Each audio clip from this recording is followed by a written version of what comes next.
Olá pessoal, tudo bem? Professor Rude aqui de novo com vocês.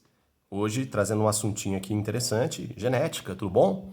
Bom, galera, essa primeira aula de genética aqui é simplesmente uma revisão de alguns termos, porque nós já trabalhamos a primeira lei na sala de aula. Então eu resolvi fazer uma revisão para quem ainda está um pouco perdido, conseguir acompanhar as próximas aulas, tá? Porque a gente vai entrar aí na segunda lei de Mendel.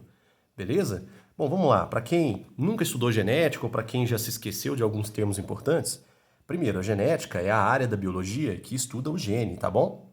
O gene, pessoal, é aquela sequência nucleotídica que tem as instruções necessárias para a gente montar as nossas proteínas, tudo bom?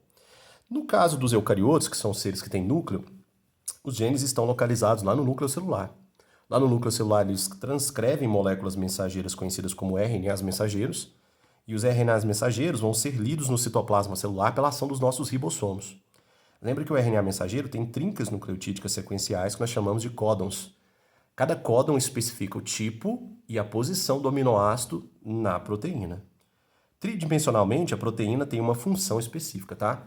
Ou seja, a sua forma e a sua função estão diretamente ligadas. As proteínas podem atuar no transporte de substâncias, defesa do nosso corpo contra agentes causadores de doenças, elas podem acelerar reações biológicas, podem funcionar como enzimas e elas podem estruturar alguma peça biológica, tudo bom? Bom, resumindo, as proteínas elas estão envolvidas em praticamente todos os eventos biológicos. E os nossos genes são responsáveis por orientar a produção dessas proteínas. Tá? Na genética clássica, a gente assume que as proteínas são responsáveis pelas construções das características, que vocês vão ver mais para frente, os fenótipos, beleza? E o conjunto dos genes ligados à construção de um fenótipo nós vamos chamar de genótipo. Ok? Bom, mas isso aqui é genética molecular. Na genética clássica, a gente vai representar os genes, ok? A representação dos genes é feita por meio de símbolos ou letras. Tudo bom? Bom, vamos imaginar o seguinte, ó. Dá uma olhada aqui para você ver. Deixa eu colocar em destaque aqui. Olha só. O que é isso aqui, professor, que você está me mostrando? Isso aqui são cromossomos, tá? Cromossomos são estruturas que aparecem quando as células estão em processo de divisão, beleza? No cromossomo, pessoal, os genes ocupam uma posição fixa, tá? Pode ser considerado o seu endereço. A gente chama isso de loco gênico, beleza? Isso aqui é uma característica das espécies, tá? Membros de uma mesma espécie apresentam sempre os mesmos locos gênicos. E esses locos são ocupados por variantes de um gene, tá? As variantes nós chamamos de alelos, ok? Como somos seres diploides, geralmente apresentamos duas variantes, ou seja, você herda uma variante do seu pai e uma variante da sua mãe. Uma variante é materna, outra variante é paterna. Um alelo é materno, outro alelo é paterno, tá? Dá uma olhada aqui para você ver por quê. Porque você herda sempre um cromossomo materno e um cromossomo paterno. Você é um ser diploide, lembra disso? Os diploides apresentam dois conjuntos cromossômicos, um de origem materna e um de origem paterna. E são os cromossomos que trazem para nós as variantes de um gene ou os alelos. Agora, olha que interessante, pessoal. Quando os genes são representados por alelos iguais, chamamos o gene de homozigoto, ok? Quando os genes são representados por letras diferentes ou alelos diferentes, chamamos o gene de heterozigoto. Olha aqui para você ver. Azão, gene homozigoto, A. Bzinho, gene heterozigoto, B, ok? As letras podem ser escritas com forma maiúscula ou com forma minúscula. Quando as letras são escritas com forma maiúscula, a gente diz que o gene é dominante. E quando são escritas com forma minúscula, a gente diz que o gene é recessivo, tá? Quando o gene é homozigoto dominante, quer dizer que os seus alelos são iguais e escritos de forma maiúscula. Quando eles são homozigotos recessivos, quando o gene é homozigoto recessivo, quer dizer que as letras são iguais escritas de forma minúscula. E quando o gene é heterozigoto ou híbrido, existe uma letra maiúscula representando o alelo dominante e uma letra minúscula representando o alelo recessivo. Já anota aí no seu caderno de informações, tá? Genes dominantes se expressam em dose única. Como assim, professor? Uma única letrinha dessa aqui já é responsável por orientar a produção de uma proteína. Genes recessivos, tá? Eles precisam de uma dose dupla dos seus alelos para se manifestar, ou seja, se manifesta em dose dupla. Você precisa de duas letrinhas aqui para representar ou para produzir uma característica, beleza? Muito bem. Bom, de acordo com isso, o que a gente pode lembrar? A gente pode lembrar o seguinte, que a configuração dos alelos vai montar o que a gente chama de genótipo. Como assim, professor? Vamos lá. O gene A, aqui ó, no meu desenho, ele tem qual configuração aqui? Ele tem azão. Então quer dizer que é um genótipo homozigoto dominante, também conhecido como puro, ok? Aqui ó, azinho é um genótipo homozigoto recessivo ou puro recessivo. E aqui ó, Bzinho, é um genótipo que a gente chama de genótipo híbrido ou heterozigoto, beleza? E o que seria o genótipo? Lê aqui pro Titi. Conjunto das variantes dos genes ligados à construção de uma característica. Legal, né? Agora, quando se trata da característica, a gente chama ela de fenótipo. Vou colocar aqui em destaque para vocês. O que é o fenótipo, professor? É um conjunto de características morfológicas, fisiológicas ou comportamentais, tá? E comportamentais, melhor dizendo. Então, forma, funcionamento e comportamento. Okay? Essas características elas são condicionadas por genes específicos. Legal, né? Por exemplo, cor. A cor é um fenótipo, tá? Tamanho de uma forma de vida, por exemplo, tamanho do caule de uma planta é um fenótipo. O seu tipo sanguíneo, se você é A, se você é B, ok? Se você é AB, se você é O, isso é determinado por genes, ok? O que mais? Consciente de inteligência, o quanto você consegue usar bem os seus neurônios, legal, né? Olha só, massa muscular, ok? Capacidade de produção de proteína. Tudo isso é condicionado por genes. Isso aí a gente chama de quê? Fenótipo, tá? Essas características a gente chama de fenótipo. Agora, uma coisa interessante, vale a pena a gente lembrar, é que eu vou colocar em destaque aqui para você de novo, caso você queira tirar uma foto dessa folha. É que alguns fenótipos, eles são influenciados pelo ambiente onde a forma de vida está inserida. Como assim, professor? Olha só, vou pegar o exemplo aqui, cor. Cor é determinado por genes, mas dependendo de alguns fatores ambientais, a cor pode sofrer algum tipo de variação. Ela pode se intensificar, ela pode ficar um pouco mais apagada. Então, o que está acontecendo? Está acontecendo uma interação dos genes com o meio ambiente para a determinação de um fenótipo. Beleza? Então, fica a formulazinha matemática aqui para quem não lembra. Ó. Fenótipo é a interação dos genes mais do meio. Lembrando que nem todos os fenótipos são influenciados pelo meio, mas alguns são sim e você deve considerar isso. Ok, ok? Muito bom. Isso aqui foi só a introdução, tá? Beleza? Vamos lá para a próxima folha? Atenção. Tcharam! Olha que legal, pessoal. Já estudamos aí na sua sala as leis, primeira lei de Mendel e as suas variações. Mas eu resolvi colocar aqui para quem está um pouco perdido poder acompanhar as próximas aulas, tá? Bom, quando se trata da primeira lei, as leis genéticas, melhor dizendo, foram elaboradas por esse caboclo aqui, ó, Gregor Mendel, né? Um monge, estudioso, matemático, extremamente competente, extremamente metódico com anotações, e ele elaborou, né, algumas metodologias que nós usamos até hoje na genética clássica. Inclusive, eu vou mostrar uma aqui para vocês logo, ok? Bom, a primeira lei, pessoal, é conhecida como lei da pureza dos gametas, tá? Você vai entender melhor essa lei quando eu mostrar aqui o comportamento dos genes alelos na hora da meiose.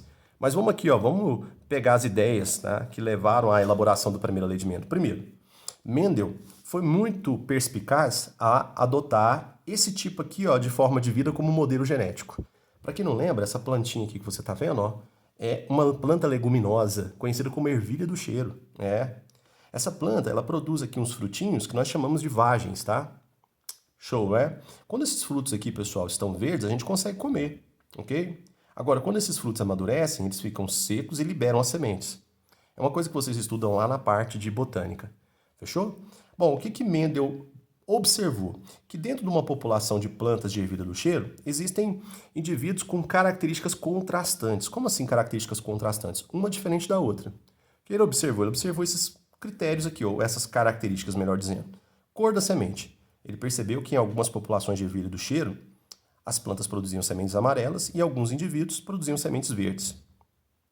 Textura. Algumas plantas eram capazes de produzir sementes lisas, enquanto outras produziam sementes com uma consistência, ou melhor, com uma aparência rugosa. Cor da flor. Ele percebeu que algumas flores eram brancas, desprovidas de cor, enquanto algumas flores eram púrpuras. Então, alguns indivíduos da população produziam flores brancas e outros produziam flores com uma coloração púrpura, né? Um tipo de roxo. Posição da flor. Ele percebeu que algumas plantas produziam as flores na ponta dos caules, ou na ponta dos galhos, melhor dizendo, né? Ele chamou isso de posição terminal. Enquanto outras plantas fabricavam as flores aqui, ó, ao longo do caule. Ele chamou isso de posição axial. Esse axial vem de axe, que quer dizer eixo. Então, aqui no eixo principal aqui do caule, ó, a planta fabricava as flores. Interessante, não é? Cor da vagem. A vagem é o fruto, né? Ele percebeu que algumas vagens tinham uma coloração amarelada, enquanto outras tinham uma coloração verde. Então, algumas plantas fabricavam vagens amarelas, enquanto outras plantas fabricavam vagens verdes. Formato da vagem. Ele percebeu que algumas vagens eram bem lisinhas, como se fossem infladas, e outras tinham um aspecto rugoso. A gente chamou isso de liso e rugoso. Tamanho do caule. Algumas plantas tinham um caule grande, outras tinham um caule pequeno. Então ele chamou o caule de longo ou curto. Essas características contrastavam entre os componentes de uma mesma população, entre os indivíduos de uma mesma espécie. Cuidado com isso, tá? E aí o que ele fez? Ele começou a fazer o cruzamento desses indivíduos, que é o que eu vou tentar representar aqui embaixo para você. Ó. Deixa eu chegar aqui para frente para você ver certinho. Bom, chamamos isso aqui de experimentos mendelianos. Hoje isso aqui é conhecido como cruzamento genético. Então, o que Mendel elaborou? Ele elaborou o seguinte, elaborou um processo de cruzamento artificial. Ele manipulou tudo, tá? O que ele fez? Ele pegou plantas de ervilha de cheiro, né? Obviamente, pessoal, seres de mesma espécie, porque senão eles não conseguem cruzar, tá bom? Puras para uma determinada característica. Qual foi a característica que ele analisou primeiro? Cor da semente, tá? Então, ele pegou aqui uma planta que sempre produzia sementes verdes. E pegou outra planta que sempre produzia sementes amarelas. Então essa planta aqui, ó, geneticamente, ela é pura para a produção de sementes verdes. E essa planta aqui, ó, ela é pura para a produção de sementes amarelas. O que ele fez? Ele hibridizou. O que é hibridizar? Ele cruzou essas plantas. Bom, primeiro ele fez uma sexagem. Professor, o que é sexagem? Ó, ele veio aqui na flor dessa planta aqui, ó, e cortou as estruturas femininas, tornando essa planta permanentemente masculina. Para quem não lembra, ele cortou aqui os carpelos e preservou os estames, tá? Aqui nessa outra flor, ele fez o contrário. Ele cortou as estruturas masculinas e preservou as estruturas femininas. Ele cortou os estames e preservou os carpelos. Qual foi o próximo passo? Ele transferiu de uma planta para outra pólen. Ele realizou uma polinização. Da planta masculina, ele carregou o pólen para a planta feminina, da flor masculina para a flor feminina. Ou seja, ele fez a polinização. Após a polinização, essa planta aqui, ó, que produzia sempre sementes verdes, se tornou fecundada. Ela foi fecundada pelos gametas do pólen. Legal, né? Bom, ele esperou a planta fabricar o fruto, esperou o fruto amadurecer, e olha só, quando ele abriu o fruto, ele percebeu o seguinte, 100% das ervilhas, 100% eram de cor, o quê, pessoal? Amarela. Qual foi a dedução que ele tirou? Ele tirou a dedução seguinte, que a cor amarela da semente é dominante em relação à cor verde. Legal, né? Só que aqui, pessoal, as plantas eram puras, lembra? E aí, fazendo uma leitura genética disso aqui, o que a gente pode chegar? A gente pode chegar à seguinte dedução. A gente pode chegar que essa planta aqui, ó, que produzia semente amarela, ela tinha a seguinte representação genética. Ela era azão. Enquanto essa planta aqui que fabricava sementes de cor verde, ela era o quê? Azinho. Fazendo a hibridização, 100% dessas sementes serão o quê? Azinho. Interessante, né? Legal. Esse primeiro grupo de plantas aqui que ele usou, ele chamou de grupo parental, ou plantas parentais. Os descendentes desse cruzamento que ele fez aqui, ele chamou de primeira geração de filhos, ou geração F1. E o que a geração F1 tem de interessante? Todos os indivíduos têm uma configuração genética híbrida. Tem um alelo dominante azão e um alelo recessivo azinho. Lembrando, mais uma vez, que os alelos recessivos só se manifestam em dose o quê? Dupla. Então, um único azão foi suficiente para produzir a cor amarela das sementes. Todo mundo entendeu? Legal. Bom, qual que foi o próximo passo? Ele pegou essas sementes, cultivou essas sementes e olha só o que apareceu? As plantas. As plantas nasceram. Ou seja, essas plantas que nasceram aqui ainda pertencem à geração F1, não se confundam, tá? Então, essas plantas aqui F1 cresceram e olha só, elas estão saudáveis. Elas estão produzindo flores. Isso aqui é uma prova máxima, viu, pessoal, que a forma de vida está saudável, quando ela produz flores. Tá? Tô falando de plantas, obviamente. Bom, o que ele fez? Ele realizou o mesmo procedimento. Ele sexou as plantas. Então, ele veio aqui na flor, cortou as estruturas femininas, preservou as masculinas, transformando a flor numa flor masculina. Veio nessa outra aqui, cortou as estruturas masculinas e preservou as femininas, tornando essa flor aqui uma flor feminina. E realizou o processo chamado de polinização. Ao realizar a polinização, ele vai fecundar essa planta aqui, ó, a planta feminina. E aí a gente vai ver quais são as possibilidades que podem surgir, tá? Uma coisa interessante que vocês vão entender melhor aqui na próxima folha é o seguinte. Quando uma forma de vida vai se reproduzir, ela fabrica gametas. Gametas são células reprodutivas. Plantas usam gametas para se reproduzir. Animais usam gametas para se reproduzir. Ok? E olha só que interessante. Quando se trata dessas plantas aqui, elas são híbridas. Então, essa planta aqui é azão-azinho e essa planta aqui é azão-azinho. O que significa isso? Essa planta masculina, ela produz dois tipos de gameta. Gameta contendo azão e gameta contendo azinho. Ué, professor, não pode ter azão-azão, azinho-azinho? Não, pessoal. Gametas são células que apresentam metade da informação genética. Então, cada gameta ela tem apenas um único alelo ou variante de um gene para uma determinada característica. Então, um gameta será azão, outro gameta será o quê? Azinho. Aqui nessa planta feminina, ó, a mesma coisa. Ela vai produzir um gameta feminino azão e um gameta feminino azinho. Fazendo aqui o quadro de possibilidades de fecundação dos gametas, também conhecido como quadro de Punnett ou Pinet, eu nunca sei pronunciar isso muito bem. O que a gente tem? A gente tem o seguinte, ó, vou até usar as cores para ficar fácil de vocês entenderem. Ó. Vou pegar as cores aqui de novo para vocês entenderem. Vamos imaginar o seguinte, vamos imaginar que esse gametazão aqui fecundou um outro gametazão. Qual que é o resultado? Azão-azão. Azão-azão vai gerar uma semente com cor o quê? Amarela ou alaranjada, igual eu estou colocando aqui para vocês, tá? Legal, né? Vamos imaginar que esse gameta aqui, ó, azão, fecunde um gametazinho. A configuração será azão-azinho. Qual que vai ser a cor da semente? Vai ser uma semente o quê? Amarelada ou alaranjada, como eu estou usando aqui no meu desenho, tá bom? Agora, olha que interessante. Um gameta azinho, né, fecunda um gameta azão. Bom, qual que é a variante que vai dominar? Azão. Então, a semente será com cor o quê? Amarela. Ok? Legal. Agora, olha que interessante. Lembra que eu falei para vocês que os genes recessivos precisam se expressar e só em dose dupla eles são capazes de fazer isso? Olha que interessante. Azinho com azinho vai gerar uma semente de cor verde. Ou seja, o gene azinho se manifesta em dose dupla. Bom, qual que é a conclusão que a gente pode tirar disso aqui, que Mendel também tirou para elaborar a primeira lei de Mendel? Bom, que nos gametas você vai encontrar apenas um alelo para uma determinada característica. Provavelmente esses alelos, né, eles se separaram lá isso foi na cabeça de Mendel, né, nas ideias dele quando ele estava estudando genética, que os fatores ou os alelos se separavam na hora de formar os gametas. E que esses alelos aleatoriamente se uniam na hora da fecundação. E foi o que eu provei aqui para vocês. O alelo azão fecundou azão ou fecundou azinho. O alelo azinho fecundou azão ou fecundou azinho. O que ele elaborou? Ele elaborou o que a gente chama de proporções genéticas. Proporções. O que são as proporções? As proporções são aqueles valores matemáticos que vão nos dar uma ideia aí do que o cruzamento gerou. Então a gente tem dois tipos de proporções muito importantes para a primeira lei. A proporção de genótipos, que a gente chama de proporção genotípica, e a proporção de fenótipos, que a gente chama de proporção fenotípica. Num cruzamento típico da primeira lei, envolvendo aqui indivíduos heterozigotos ou híbridos, você tem os seguintes valores de proporção. Na proporção genotípica, você vai ter 1 para 2 para 1. Vamos ler isso aqui direitinho. O que seria esse 1 para 2 para 1?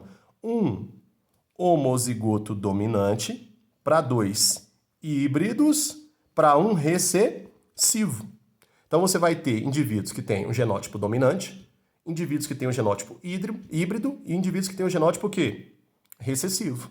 Legal, né? Agora, quando se trata da proporção fenotípica, a proporção fenotípica vai nos dar uma ideia de quantos fenótipos vão aparecer nas próximas gerações. No cruzamento entre híbridos aqui, ó, de acordo com a primeira lei, teremos 3 indivíduos com o fenótipo dominante, que nesse exemplo nosso aqui é a cor amarela de semente, para um indivíduo recessivo, que no nosso exemplo aqui são os indivíduos de semente de cor verde. Então essas são as duas proporções mais importantes para a primeira lei. Guardem bem esses valores, tá? Genotípica 1 para 2 para 1, fenotípica 3 para 1. Por que vocês têm que guardar esses valores? Muitos exercícios de genética usam esses valores aí para que vocês possam calcular, tá? Uma determinada quantidade de indivíduos com determinado tipo de genótipo ou de fenótipo. Então, tomem bastante cuidado, beleza?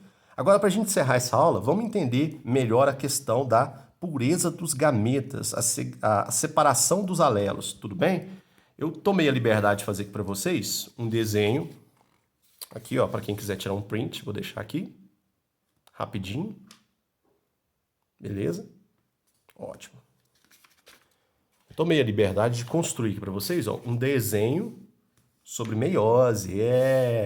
Lembra disso, pessoal? Meiose? Meiose é aquela divisão especial que está ligada à produção de gametas, tá? Ligada à produção de células reprodutivas. Tudo bem? Quando você ouvir a palavra meiose, eu quero que você lembre o seguinte: meiose é uma divisão celular, tá? E ela é uma divisão celular que tem por característica reduzir, né, o número cromossômico ou os genomas, tá? Se o indivíduo tem um genoma, após a meiose, ele terá células com... Desculpa, se o indivíduo tem 2 genomas ou 2 conjuntos cromossômicos, após a meiose ele terá apenas um, ok? Se ele tem 4 conjuntos cromossômicos, após a meiose ele terá 2. Então a meiose ela é caracterizada por reduzir o conjunto cromossômico pela metade ou reduzir genomas, tudo bem? Bom, nos animais a meiose é usada para fabricar gametas. Nas plantas, a meiose é usada para fabricar esporos, né? Então, a gente tem meiose gamética nos animais e meiose espórica nas plantas, beleza? Bom, vamos imaginar aqui o seguinte, vamos imaginar que a gente está produzindo gametas. Imagina que esses gametas têm a seguinte configuração. Ó. Geneticamente, então essa bolota aqui é uma célula que vai formar gametas, é uma célula que vai sofrer meiose. Geneticamente, essa célula ela tem aqui 2 cromossomos e a configuração dela é azão-azinho, então é uma informação híbrida, né? Então, são genes híbridos. Então, essa configuração aqui é uma configuração híbrida, tudo bem? Eu tenho aqui o alelo azão dominante e o alelo azinho recessivo. Qual que é o primeiro passo aqui, pessoal? O primeiro passo é essa célula duplicar a informação genética dela. Como assim, professor?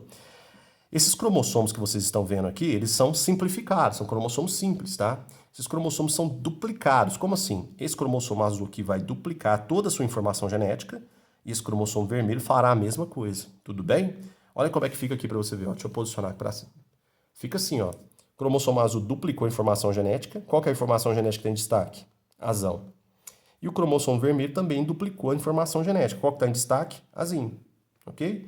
Então você tem aqui azão, azão, azinho, azinho. O que vai acontecer agora? Vai acontecer a primeira etapa da meiose. Para quem não lembra, a primeira etapa da meiose a gente chama de meiose reducional.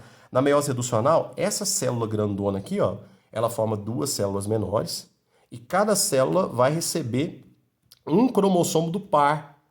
Isso aqui que você está vendo, pessoal, a gente pode chamar de par homólogo. Par homólogo. E o par homólogo ele vai ser separado na primeira etapa da meiose, que a gente chama de meiose reducional. Observa aqui para você ver, ó. O cromossomo azul veio para essa célula e o cromossomo vermelho veio para essa célula. O cromossomo azul tem a informação genética azão, azão em destaque, e o cromossomo vermelho tem a informação genética azinho, azinho em destaque. Legal, né? Subindo aqui mais um pouquinho, o que você vai ver agora? Você vai ver o seguinte, cada célula dessa aqui que foi formada por meiose reducional vai se multiplicar, como se fosse uma mitose, tá? A gente chama essa parte aqui de meiose equacional. Então, essa célula aqui forma 2 e essa aqui forma 2. Ao final, teremos 4 células. Essa célula aqui, ó, que se multiplica, ela vai fazer o seguinte, o cromossomo azul vai sofrer aqui uma separação. Como assim uma separação? Lembra que o cromossomo tem 2 partes? Essas partes são chamadas de cromátides, ou cromátides irmãs. Cada cromátide carrega a informação genética que foi duplicada. Então, ao separar aqui, ó, o cromossomo em 2 partes, eu envio uma cromátide para cá, envio uma cromátide para cá, separando a informação genética azão-azão. Ou seja, essa célula aqui vai receber um alelo azão, e essa célula aqui também vai receber um alelo azão. Legal, né? A mesma coisa acontece pro lado de cá, olha só para você ver. Ó. Essa célula aqui vai se multiplicar em 2. Quando ela se multiplicar, o cromossomo vermelho vai ser separado em 2 partes. Essas partes são chamadas de cromátides. E as cromátides têm as cópias da informação genética. Ou seja, uma cromátide vermelha vem para cá carregando o alelo azinho e outra cromátide vem para cá carregando o alelo azinho. Como é que a gente chama isso, pessoal? A gente chama isso aqui de meiose equacional. Na meiose reducional, a gente separa o par homólogo e na meiose equacional, a gente separa as cromátides irmãs.